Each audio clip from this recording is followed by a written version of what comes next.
They called me the ghost in the machine, a quiet archivist easily overlooked. But what they dismissed as a worthless relic, a 20-year-old roll of parchment gathering dust in an old iron cabinet, was the very thing that made me the only person who could shatter their new CEO's $200 million deal. He thought he could sell the soul of this company. He just didn't realize I was the one who wrote it. My name is Aurélie Castillo, and I have been the living memory of this studio for so long that sometimes I forget what it feels like to be seen. 45 years old, born and raised in the sun-baked suburbs of San Antonio, Texas, where stories were the currency of life, passed down on front porches during long, humid evenings. My father was a librarian, a man who believed every book contained a world and every world deserved a guardian. My mother was a seamstress who could weave epic tales into the fabric she stitched. They taught me that the foundation of anything meaningful is the story it tells. The server hub's cooling fans were whirring with a desperate, high-pitched whine again. I'd already rerouted the power cables and cleaned the dust filters twice this month, but here I was at 7 in the morning, a set of precision tools spread on the anti-static mat. I knew the world builders and animators would descend into chaos without a stable connection to the lore archives. 20 years at Elysian Realms, and I still couldn't shake the habit of arriving first, of tending to the heart of our creation before anyone else knew it was faltering. Still playing technician, I see. The voice was smooth, edged with a condescending amusement that made my spine stiffen. Julian Thorne, our CEO of 8 months, stood in the doorway, framed like a magazine cover. Everything about him was aggressively modern, a stark contrast to the organized chaos of my office. The minimalist Italian suit that cost more than my car. The gleaming smartwatch that tracked his biometrics and stock portfolio in real time. The Stanford MBA he managed to mention in nearly every conversation. I didn't look up from the server, exposed wiring. Someone has to keep the worlds turning. He let out a short, dry laugh that didn't reach his eyes. That's what we have an IT department for, Aurélie. Maybe you should focus on whatever your actual role in the value chain is here. Whatever your actual role is.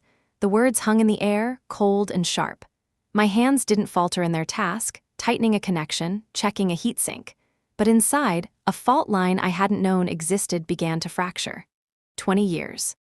20 years of 18-hour days, of weaving narratives so intricate they felt real, of ensuring that a character's motivation in year 1 was consistent with their actions in year 10. And this man, who probably thought a cap table was a piece of furniture, didn't even know what I did. Lead world builder and lore master. Though honestly, my title might as well have been the woman who keeps this universe from collapsing into a black hole of contradictions. The servers should be stable now, I said, closing the panel with a satisfying click. He was already scrolling through his phone, not even a glance to acknowledge my work, let alone a thank you. He just turned and walked away, probably checking user engagement metrics or texting his venture capital buddies. The archive room felt colder after he left, the morning light filtering through the blinds, illuminating dust motes dancing in the air like forgotten sprites. I cleaned my tools methodically, each one returning to its place in the leather roll my father had given me when I graduated. Every problem has a solution, he used to say. As long as you respect the foundation it's built on. The server hub hummed quietly now, ready to power another day of synergistic innovation, disruptive paradigms, and whatever other buzzwords Julian would sprinkle into his all-hands meetings. I walked to my office, not a corner office, despite my seniority. Those were for the people who looked good in shareholder presentations. My office was the studio's library, its heart. No grand views, but I had something better, a direct connection to everything that mattered. From my desk, I could feel the pulse of the studio. I knew when a quest line felt hollow, when an artist was struggling to capture the essence of a forgotten deity, when a new gameplay mechanic violated a fundamental law of our world's magic. The photo on my desk showed the original Elysian Realms team. 4 of us, crammed into a garage in 2003, raising cheap bottles of beer to toast the launch of our first, buggy, beautiful game. I was 25, fresh out of college with a degree in English literature and more passion than sense. The only woman, the only one who didn't write code, the only one who knew that a compelling world needed more than just pixels and polygons. It needed a soul. Now there were over 400 employees, satellite offices in Montreal and Poland, and talks of becoming a publicly traded company. The universe I had helped birth from nothing was worth hundreds of millions, according to the financial press Julian loved to court. But to him, I was just the woman who fiddled with the servers. I pulled up the latest build, scanning for lore inconsistencies before they became problems. A weapon description that contradicted its established origin. A line of dialogue from a non-playable character that broke the fourth wall. Small things, invisible things, the kind of details that made a world feel real but never made it into a quarterly earnings call. My email pinged, an all-staff message from Julian. Subject, a bold new chapter. My stomach tightened. In corporate speak, bold new chapters usually meant someone's story was about to be unceremoniously ended, but I opened it because that's what invisible people do. We watch, we listen. We file away every dismissive glance, every stolen idea, every moment someone shows us exactly what they think we're worth. And sometimes, we turn out to be the guardians of the one thing they never bothered to understand. The one thing they assumed was as irrelevant as they believed us to be. Julian Thorne thought he knew everything about Elysian realms. But he'd never asked about the old iron cabinet in the corner of my office, the one that looked more like a prop from one of our fantasy games than a piece of office furniture. He'd never wondered why I, alone among the early founders, had never sold a single one of my shares. He'd never considered that the woman who maintained the archives might be the one person who could bring his beautiful, ambitious plans to ruin. The email loaded.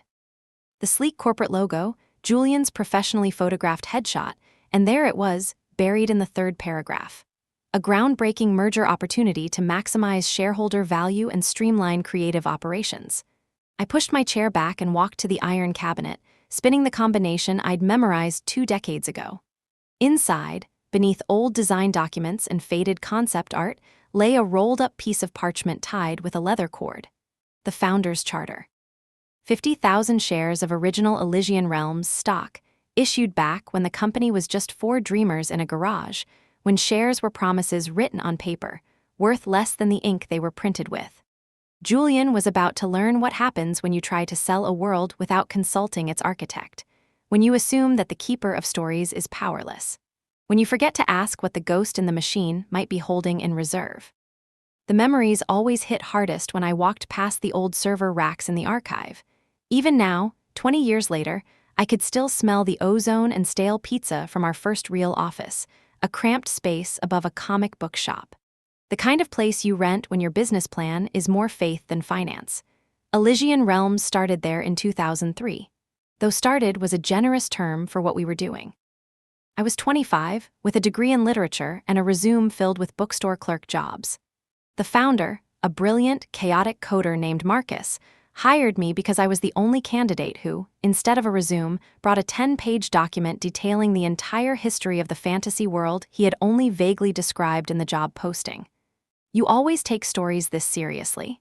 he'd asked, a grin on his face. "When you grow up believing they're real, yeah, you do," I'd answered, too young to know you were supposed to be more cynical in job interviews. He hired me on the spot. Lore Master, he called it. The title was a joke back then. My desk was a plank of wood over 2 filing cabinets. The server room was a closet with a loud air conditioner. But we were hungry.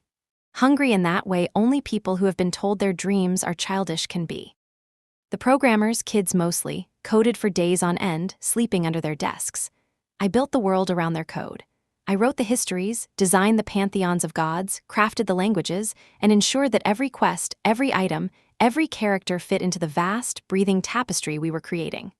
I learned project management from online forums and contract law from library books. When we couldn't afford a writer, I wrote the dialogue. When we couldn't afford a tester, I played the game until my eyes burned, hunting for bugs and plot holes. The first payroll nearly destroyed us. We had just enough to pay everyone except me. "We can pay you next month," Marcus had promised, his face etched with worry. I knew there might not be a next month, so I did what my mother had taught me to do when the threads were thin. I wove a new pattern. I called the editor of a small gaming magazine I had an internship with years ago. I pitched him our story, not the game, but the story of us. 4 dreamers in a garage building a world. He ran it. A small investor read the article, loved our passion, and gave us just enough money to survive. We made payroll with enough left over for pizza. That's how it went. While the coders built the engine, I built the invisible architecture of the soul that kept us alive. The breakthrough came in 2005. Our first game, The Ashen Chronicles, became a cult hit. Suddenly, we had real money. Enough to move to a real office, hire a real team, maybe even get health insurance. We celebrated at a local pub, drunk on cheap beer and the unbelievable reality of our success. Around midnight, Marcus pulled me aside. "I want to do something for you," he said, his words earnest. "The coders have their stock options, but you are the heart of this. You should be protected." He called me a founder. The next morning, I showed up with documents I'd found online. A founder's charter, outlining share distribution, and, crucially, creative control. That's how I ended up with 50,000 shares of Elysian Realms stock, issued on a day when our biggest asset was a universe that existed only on our hard drives and in my head. Hidden in the legal jargon of that charter, a clause our pro bono lawyer insisted on, something he called the Guardian Clause. It was designed to protect the artistic vision of the company from purely financial interests. Insurance, he'd called it. You get it when you don't need it, so you have it when you do. For 20 years, that charter lay dormant. Other founders cashed out to buy houses and sports cars. Marcus sold his stake and retired to a quiet life in the mountains, but I held on. Those shares weren't just money to me. They were proof. Proof that I was there. Proof that someone had once looked at me, a literature major with no corporate experience, and seen a founder. Now, sitting in my library of an office, listening to Julian Thorne's slick corporate voice echo down the hall as he sold his vision of synergy to investors, I pulled out that charter again. The parchment was soft with age. 50,000 shares of common stock. According to the last valuation, each share was worth a decent amount. Not enough to matter in a $200 million merger, or so everyone assumed, but they had overlooked the fine print. They had forgotten about the clause designed to protect the soul of the company. They had forgotten about the Guardian. The first time Julian Thorne stole from me, it was so subtle I almost missed it. We were in a creative strategy meeting. I'd spent weeks outlining a new storyline for our next expansion, one that delved into the deep, forgotten lore of our world's creation. A complex, emotional narrative. Interesting, Julian had said, his tone suggesting the exact opposite. Let's put a pin in that. 2 weeks later, at a press event, he announced the theme of the new expansion. It was my exact storyline, stripped of its nuance and rebranded as his bold, market-driven narrative. My slides, my character arcs, my world-shattering plot twist, all presented as his visionary leadership. The only thing he'd changed was the title, from The Weaver's Lament to Project Titanfall. The second theft was bolder. The plan for a prequel game, exploring the origins of the world. I'd been developing it in my spare time for years. I mentioned it in a small team meeting. The next week, Julian announced to the board that he had personally spearheaded a task force to explore prequel opportunities. He looked at me across the table. "Orally, you're good with the old stuff. Can you pull together some research for my team?" Good with the old stuff. I had written the old stuff. I had breathed life into it. But to him, I was just a librarian for his grand ideas. The pattern became depressingly predictable. My ideas would be dismissed in private, then resurrected in public as his own.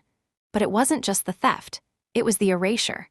When gaming journalists came to profile our studio, Julian would walk them through our history, somehow skipping the years between the garage and the first blockbuster.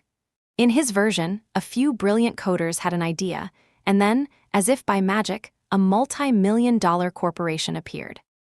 No mention of the woman who wrote the stories that captured players' hearts. No mention of the person who built the universe brick by brick, word by word. The company newsletter ran a timeline of our greatest achievements. I wasn't in a single photo. It was like I was a ghost, haunting the halls of the world I had built. The breaking point came on a Tuesday, an email to the senior creative team. "Team, I want to introduce you to Cadden Vance, who will be joining us as our new narrative strategist, reporting directly to me." Cadden comes to us from the mobile gaming space with an impressive track record of optimizing narrative for user retention. Narrative strategist, the role I had been performing for 2 decades without the title. I read the email 3 times, looking for the part that explained my new role. There wasn't one. I was being replaced, erased from the org chart itself. My phone buzzed. It was Leo, our lead sound designer.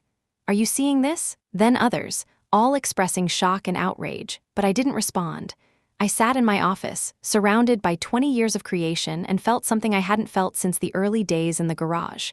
Hunger. Hunger for the truth to matter, for the invisible work to be seen. I opened the iron cabinet again, pulled out the founder's charter. The parchment felt heavy, as if it had absorbed all the years of being overlooked and underestimated. Julian thought he was smart, bringing in his mobile game Wunderkind to do my job. He thought he could erase me completely, but he'd made a crucial mistake. He never asked about the charter. He'd never wondered why I hadn't sold my shares. In his mind, the help didn't have leverage. The help didn't have power. The help certainly didn't have an ancient, ironclad protective clause that could derail a $200 million merger. The email dinged again. Another all-staff announcement. Exciting news. Elysian Realms enters merger discussions with Quantum Dynamics. I smiled. A real smile for the first time in months. The smile of a storyteller who just realized she was holding the pen and she was about to write the final chapter. Cadden could have the title. Julian could have his merger dreams. But I had something better. I had the Guardian Clause. And leverage was a story they couldn't steal, of course. Here is part 2 of the new story, The Lorekeeper's Gambit, written according to your precise specifications. The internal announcement hit our inboxes at 9:37 a.m. on a Wednesday. I know the precise time because I'd been watching my email like a dragon, guarding its hoard for 3 days, ever since Julian's assistant had accidentally left a preliminary merger document on the community printer. Subject: Elysian Realms announces groundbreaking partnership with Quantum Dynamics. Dear team, I am thrilled to announce that Elysian Realms has entered into exclusive negotiations with Quantum Dynamics for a strategic merger valued at $200 million. This transformative partnership will position us as a dominant force in the RPG market. As we move through this exciting transition, some organizational restructuring will be necessary to align with Quantum's standards of creative efficiency. More details to come in Friday's all-hands meeting. Forward always. Julian Thorne, CEO. I read it twice, decoding the corporate runes I'd learned over 20 years. Strategic partnership meant acquisition. Organizational restructuring meant layoffs. Creative efficiency meant they strip our worlds for parts and sell them as microtransactions.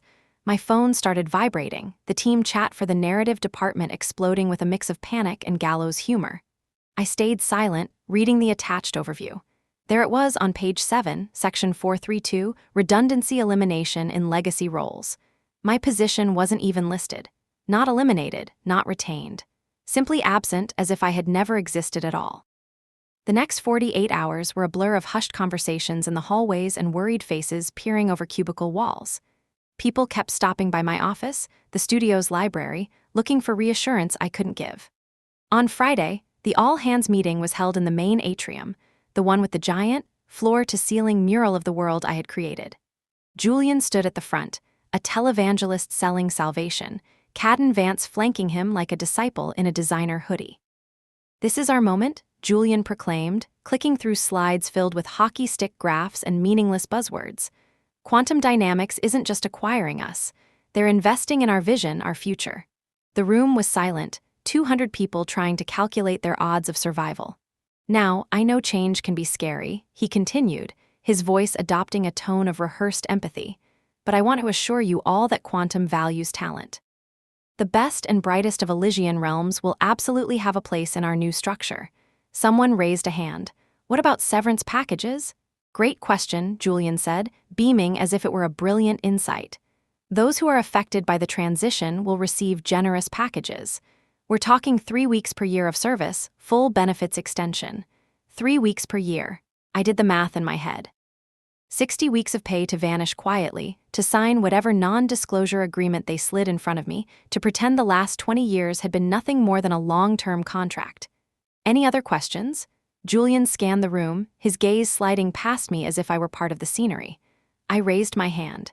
He hesitated, a flicker of annoyance crossing his face before he plastered on his public smile. Yes, orally. What about the founder's charter approval? The atrium, already quiet, went utterly still. Julian's smile faltered. I'm sorry? The merger, I said, standing up so everyone could see me. What about shareholder approval according to the original charter? Don't we need a vote? Cadden whispered something in Julian's ear. The CEO's face went through a rapid series of expressions before settling on patronizing patience. That's a technical detail, orally, that doesn't really concern the team here.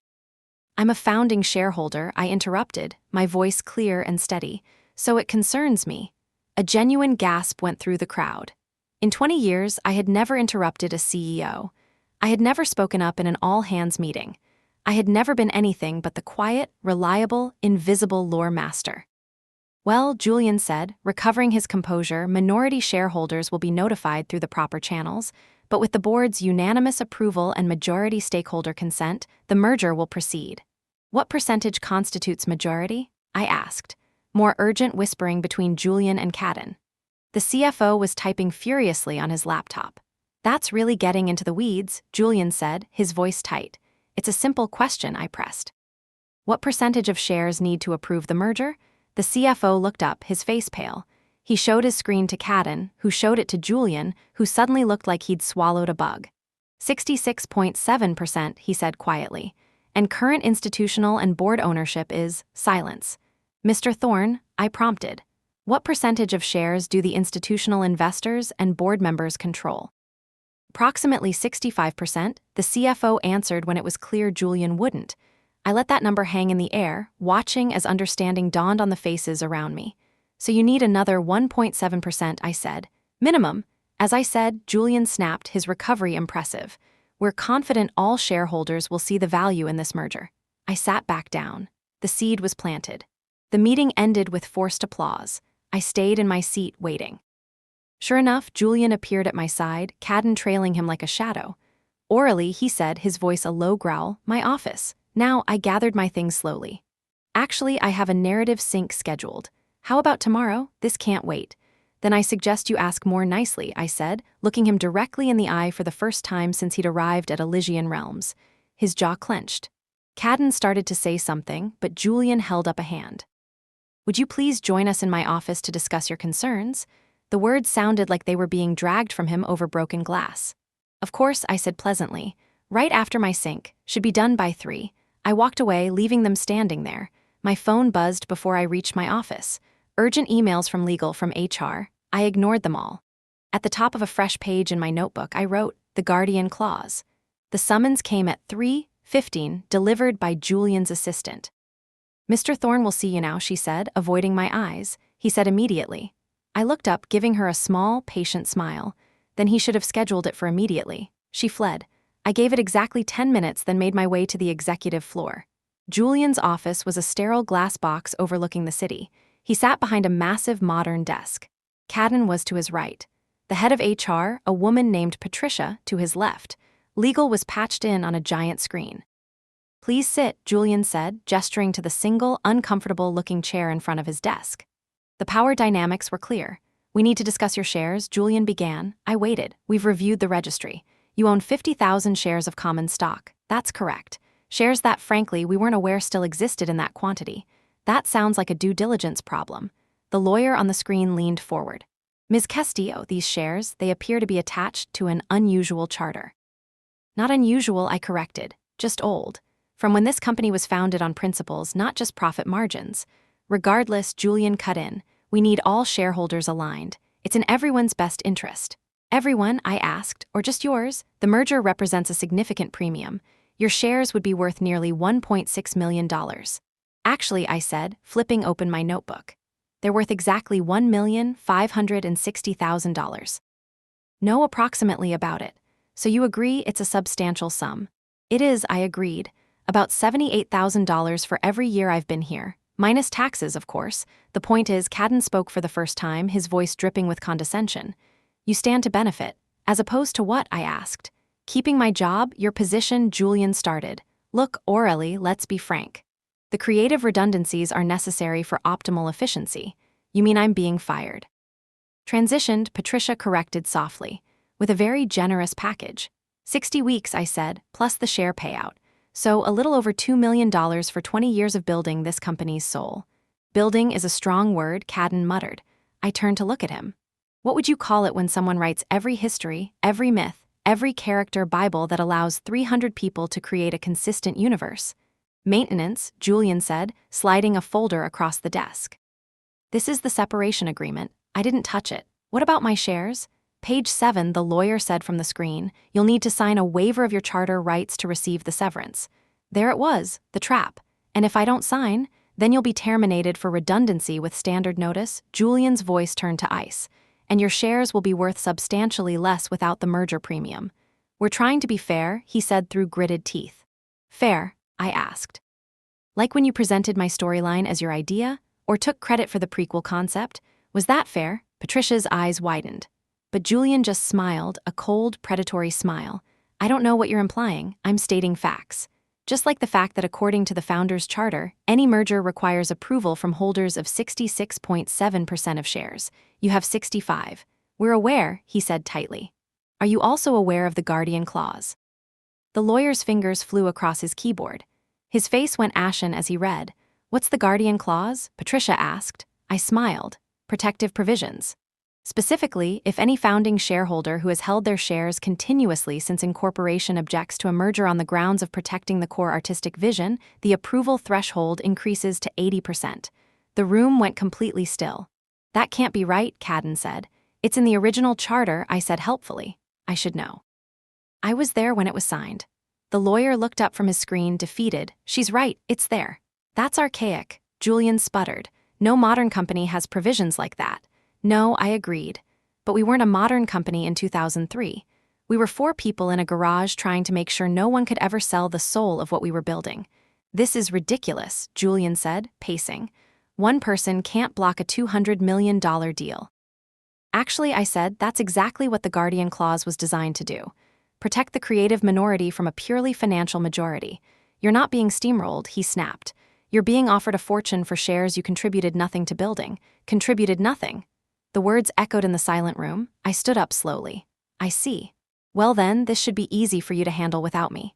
Sit down, Julian commanded. We are not done. Yes, I said quietly. We are. You've made your offer. I need time to consider it. How much time? The lawyer asked. Oh, I don't know. How long does it take to value 20 years of invisible work? 20 years of building this world while people like him, I nodded at Julian, took credit for its triumphs. I moved toward the door, then paused. By the way, the central lore server is still having sync issues. The support contract you mentioned, it expired 6 months ago. I've been maintaining it myself to save money. You might want to figure out who's going to do that now. I left them there, 4 executives in a glass box, finally beginning to understand that they had backed the one person who had nothing left to lose into a corner, only to find out she had built the walls, written the rules, and held the only key. They offered me $78,000 per year for 20 years of work. Now they were about to learn what my time was really worth. The steel box had lived in my closet for 2 decades. The combination was 2005, the year Marcus had signed the charter, drunk on the possibility that we might actually build something that mattered. Inside, everything was as I'd left it. The Founders' Charter, the original incorporation documents. But it was the charter that mattered now. I spread it on my kitchen table, running my finger down to the Guardian Clause. The lawyer, a young idealist named Davidson, had insisted on it. Just in case, he'd said. In case of what? Marcus had asked. In case you succeed, the lawyer had replied. Success brings vultures. 20 years later, the vultures had names like Julian Thorne and Cadden Vance. My phone had been silent for exactly 3 hours when the first text came from Patricia in HR. Hi, Aurelie, could we schedule a follow-up? I think there might be some misunderstandings. I didn't respond. 20 minutes later, the lawyer, Ms. Castillo, I'd like to discuss the charter provisions in more detail. By 6 p.m., I had 17 missed calls and 43 emails. The invisible woman was suddenly very visible. I made myself a proper dinner, something I hadn't done in months. If they wanted to negotiate, they could wait. The doorbell rang at 8:45. It was Patricia, looking deeply uncomfortable on my doorstep. This is highly irregular, I said, opening the door but not inviting her in. I know, Julian insisted. May I come in? I stepped aside. Patricia perched on the edge of my couch. Aurelie, I want you to know I've always respected what you do for Elysian. What I did, I corrected. Past tense, that's what I wanted to discuss. What if it didn't have to be past tense? I laughed. Are you offering me my job back? The job I've been doing for 20 years? How generous. Not your current position, she said quickly. Something better. A consulting role. 6-month contract, great pay, to help with the transition. In exchange for your cooperation with the merger. How much? I asked. $500 an hour. About $200,000. Added to the severance and share payout, they were now offering over $2 million to make me go away. That's a lot of money, I said. You deserve it, Patricia said. But this merger is happening. If it falls through now, the damage to Elysian would be catastrophic. And whose fault would that be? Does fault matter if everyone loses? Do you know what I did yesterday? I asked, turning to the window. No, I fixed a logic break in a side quest from our first game, a tiny detail no one would notice. But I fixed it because I knew that one broken piece of logic could unravel a player's immersion. That's the point. I turned to face her. None of you understand. You see world building as a cost center, an administrative burden, but nothing just happens. Someone has to make it happen. Someone who has been here long enough to know where all the bodies are buried. Patricia was quiet for a moment. Is that a threat? God, no, I said, suddenly exhausted. It's the truth. I know this place in a way that can't be transferred in a 6-month contract. But Julian has made it clear that knowledge has no value to him. So help us understand its value, Patricia urged. Name your price. My price. I sat back down. I want what Marcus promised me. Not money, real ownership. A voice that gets heard, not stolen. The merger terms are already set. Then change them. She didn't answer. Here's what I know, I said, picking up the charter from my coffee table. The Guardian Clause gives me the power to block this merger. Not because I own a lot of shares, but because I am a guardian. The one who does the work while others take the credit.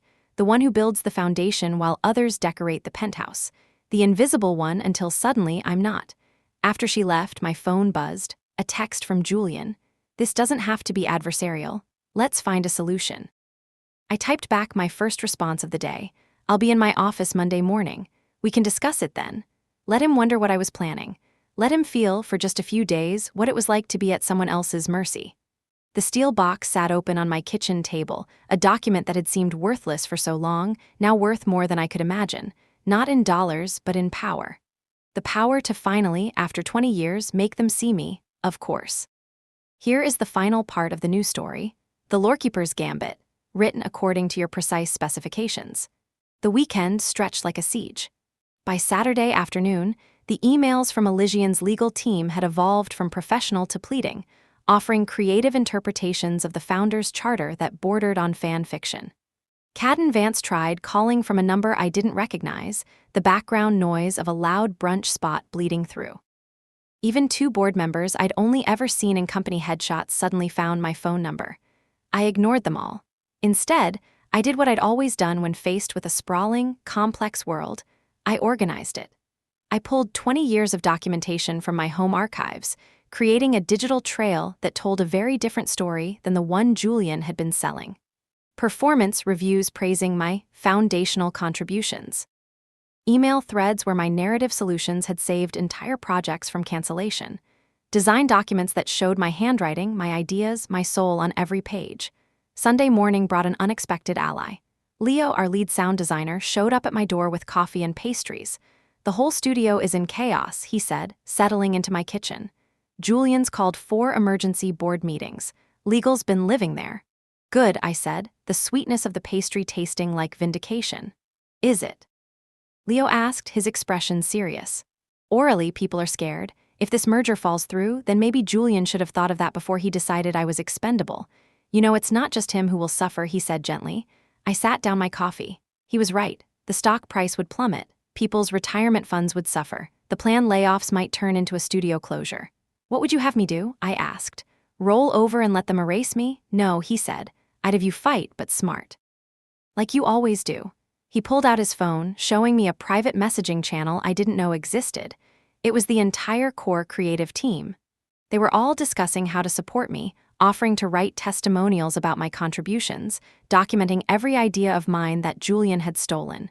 You're not as invisible as you think, Leo said. Not to the people who actually build these worlds with you. I stared at the messages, a tightness in my throat. 20 years of what I thought were just professional relationships, revealed as true alliances.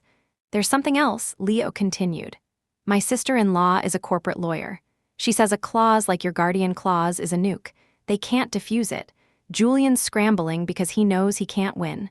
So what's his play? Make your life miserable until you surrender. Constructive dismissal. Let him try, I said. After Leo left, I sat with his words and my documentation, and a growing certainty that this was bigger than just me. This was for every quiet contributor, every invisible architect whose work was claimed by someone with a louder voice and a better suit. The text came at 11:23 p.m. on Sunday from Julian's assistant. Mr. Thorne requests your presence at a breakfast meeting tomorrow, 7:30 a.m. Executive Conference Room. This is not optional. I typed back, I'll be in my office at 9 a.m. as usual. He's welcome to visit me there. The response was immediate. Mr. Thorne insists, then Mr. Thorne will be disappointed. My phone rang instantly. It was Julian, his voice a whip of controlled fury.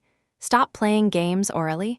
I'm not playing, I said calmly. I'm establishing the rules. Something I should have done 20 years ago. You're destroying this company. No, I'm exercising my legal rights as a founder. If that destroys the company, perhaps you should examine why the company is so fragile. What do you want? The question exploded out of him. Just tell me what you want. I want you to see me, I said. Really see me. Not as a cost center, not as overhead, not as a problem to be solved. As someone who built this place. Fine, you're seen, you're valued. Is that what you need to hear? No, I said, because you don't mean it. Then what? You want more money, a title? What? I thought about Leo's advice. About leverage, about the team ready to stand with me. I want a seat on the Supreme Creative Council, I said. The silence on the line was absolute. That's impossible. No, it's negotiable, just like everything else. The council seats are allocated. Then unallocate one. You're not qualified. I've built this company's entire universe. I know its every secret, its every weakness, and its every strength. Tell me how I'm not qualified. This is extortion. No, I replied. This is negotiation. He hung up. Monday morning, I arrived at 9 on the dot. The core creative team was already gathered in the common area, a silent, powerful show of support. I had barely reached my office when 2 security guards appeared, looking apologetic. Ms. Castillo, we've been asked to escort you to the executive conference room. Asked or ordered? I gathered my files, the founder's charter on top. The walk to the executive floor felt like a scene from one of our games. As I passed, artists, writers, and designers began to stand up, first one by one, then in waves. By the time we reached the elevator, half the studio was on its feet, a silent, standing ovation. That, I said to the bewildered guards as the doors closed, was 20 years of respect. The executive conference room was packed. The board of directors, Julian, Cadden, a team from Quantum Dynamics, and enough lawyers to form their own guild. Thank you for joining us, Julian said, his voice dripping with sarcasm. Thank you for the escort, I replied, taking the one empty seat. An older man at the head of the table, the board chairman, spoke. Ms. Castillo, we need to resolve this. The merger is in jeopardy because your CEO failed to read the founding documents of his own company, I interrupted. Let's not place blame where it doesn't belong. We're here to find a solution, the chairman said smoothly. Good, I've proposed one. A council seat in exchange for waiving my guardian clause rights. The room erupted. That's an unprecedented request, one of the suits from Quantum said. So is trying to erase a founder from the company she built, I shot back. What would you do with a council seat? The chairman asked. It was the first real question anyone had asked me. I'd ask the questions no one else is asking, I said. Like why our monetization strategy is destroying player trust. Why our development timelines are burning out our best talent. Why we're pursuing a merger that values short-term profit over the long-term health of the universe we've created. Those are creative concerns, Julian said dismissively. Everything is creative, I replied. Every line of code, every financial projection, every business deal is either building our world or tearing it down. Ignore the story, and you're building a castle on sand. The chairman studied me for a long moment. You've given us a lot to think about, Ms. Castillo. We'll need to discuss this internally. Of course, I stood. You know where to find me, in my office, keeping the world turning. The call came not from Elysian, but from an unfamiliar Seattle number. Ms. Castillo, this is Evelyn Reed from Nexus Interactive. I sat up straight. Nexus was the other company that had been trying to acquire Elysian, a publisher known for respecting creative integrity. I apologize for the secrecy, but I was hoping we could meet. Privately, we met at a quiet downtown lounge. Evelyn was sharp, direct, and had clearly done her homework. So, you're the woman holding up a $200 million deal with a 20-year-old piece of parchment, she said with a smile. It's a well-drafted piece of parchment, I replied. She opened her tablet. We did our own valuation during the bidding process. Our analysts estimate that your direct contributions, the worlds and stories you created, account for over 80% of Elysian's total intellectual property value. We calculate you've saved the company from creative bankruptcy at least twice, generating what we conservatively estimate to be $60 million in long-term value. Julian told you I was a legacy cost. Mr. Thorne told us many things. The data tells a different story. Ms. Castillo, she said, leaning forward. Is your opposition to this deal about power or about preservation? What's the difference? Power means you want a seat at their table. Preservation means you want to save the world you built. And if we offered you a way to do that, what if Nexus acquired Elysian instead? We'd need a leader, someone who understands the soul of that universe. We'd create a new role for you, Chief Universe Officer. A senior executive position, reporting directly to me. A 5-year contract, a significant salary, and a signing bonus of $1 million. I stared at her, speechless. We believe in compensating our creators for the value they generate, she added. What about my guardian clause? You waive it as part of our acquisition agreement. The quantum deal dies. The Nexus deal proceeds. Everyone who actually creates things wins. Everyone except my team. Bring them with you, Evelyn said without hesitation. We're not just buying an IP. We're investing in its guardians. The final showdown was in the same boardroom. All parties were present, including Evelyn Reed and her team from Nexus. Julian and the board made their final offer, a severance package of $2 million. Extortion, Julian muttered. That's when Evelyn spoke up, or she could accept Nexus's offer instead. The room went silent. What offer? The chairman asked. Evelyn calmly laid it out. Chief Universe Officer, the contract, the signing bonus. The protection for the entire creative team. I watched Julian's face as he processed it. His narrative of my redundancy was being publicly dismantled. You can't, he stammered. That's interference. With what? Evelyn asked mildly. Recognizing talent? That's not interference, Mr. Thorne, that's business. Orally, the chairman's voice cut through the tension. Is this what you want? To leave Elysian after 20 years? I looked at Julian, who still couldn't hide his contempt. What I wanted, I said, was to have 20 years of building a universe mean something. To not be thrown away like an old asset. I stood up. So here is my final offer. I waive my guardian clause. The quantum deal dies. You accept the acquisition offer from Nexus. In exchange, my entire core creative team is guaranteed their positions with raises under the new ownership. That's all? Julian asked, suspicious. No, you also give me a public apology for trying to erase me. The board, seeing a lifeline, agreed instantly. The deal was redrafted. Papers were signed. As I stood to leave, Julian cornered me. Was it worth it? Threatening everything for money? You still don't get it, I said, looking at him with a kind of pity. This was never about the money.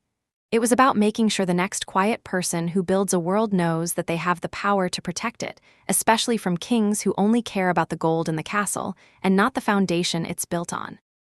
I paused at the door. Oh, and Julian, that lore server that keeps crashing? The root cause is a corrupted file from the very first alpha build. The file is named Marcus Legacy. You have to honor the past to build a future. That's what makes it work. 3 months later, I stood in my new office at Nexus-owned Elysian Realms. It had windows. Leo and the team were in the studio next door, their laughter echoing down the hall as they planned a new world, free from the pressure of monetization funnels.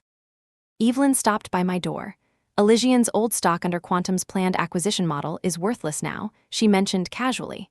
Apparently, investors got spooked when they realized the company's entire value was tied to a creative team they had actively tried to fire. Imagine that, I said. Caden Vance resigned last week. Apparently he prefers strategy to actual creation. Imagine that, too, Evelyn smiled. That guardian clause of yours. We're implementing similar protections for all our lead creatives. Good policy, I agreed. I turned back to my window, looking out at a city where I'd spent 20 years being invisible. Now I had a title that mattered, a team that was safe, and the quiet satisfaction of knowing that the story doesn't belong to the person who sells it. It belongs to the person who writes it. And me? I was finally, after 20 years, exactly where I belonged. Not a ghost, not a relic, not forgotten. Essential. The architect of worlds, finally in a kingdom of her own making.